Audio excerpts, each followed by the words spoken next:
আওয়ামী লীগের জয় বাংলা স্লোগান দেওয়াকে কেন্দ্র করে লক্ষ্মীপুরে আদালত চত্বরে হট্টগোল সৃষ্টি হয়েছে। এ সময় পরাণ চৌধুরী নামে এক যুবলীগ কর্মীকে গণপিটুনি দিয়ে পুলিশে সোপর্দ করেছে বিক্ষুব্ধরা। আজ রোববার দুপুরে জেলা জজ আদালত প্রাঙ্গণে এ ঘটনা ঘটে। ওই সময় শুনানি শেষে আওয়ামী লীগ ও ছাত্রলীগের কয়েকজন নেতাকে প্রিজন ভ্যানে কারাগারে নেওয়া হচ্ছিল। আটক পরাণ চৌধুরী শহরের বাসিন্দা ও যুবলীগ কর্মী। তিনি গত 4 আগস্ট ছাত্র জনতার উপর গুলি চালানো যুবলীগ নেতা টিপুর অনুসারী বলে জানা গেছে।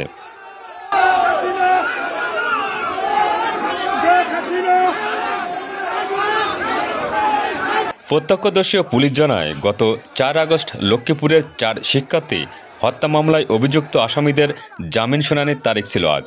এসব মামলায় সদর উপজেলা আওয়ামী লীগের সভাপতি হুমায়ুন কবির পাটোয়ারি, লক্ষ্মীপুর পৌর আওয়ামী লীগের সভাপতি সৈয়দ আহমেদ পাটোয়ারি, জেলা আওয়ামী লীগের সাংগঠনিক সম্পাদক শাহিন আলমসহ গ্রেপ্তার আসামিদের কারাগারে নেওয়ার জন্য প্রিজন ভ্যানে ওঠাচ্ছিল পুলিশ।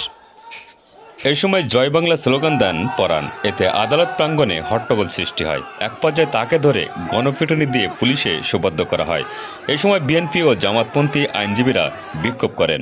পরে সংক্ষিপ্ত সমাবেশে জয় বাংলা স্লোগান দিলেই প্রতিহত করা সহ পুলিশের সোপর্দের আহ্বান জানান বক্তারা।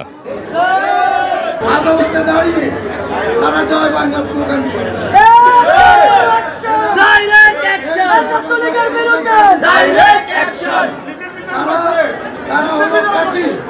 তারা এখানে আদালত এলাকায় টিকিট বিতরণ করার জন্য এখানে এসেছে। আমরা এই আদালত এলাকায় যারা টিকিট বিতরণ করতে আসবে বা এখানে জয় বাংলা স্লোগান দিবে, ওই ধরনের নেতা আছে যেই হোক, যত বড় শক্তিশালী হোক, তাদেরকে পুলিশের হাতে তুলে দিতে হবে।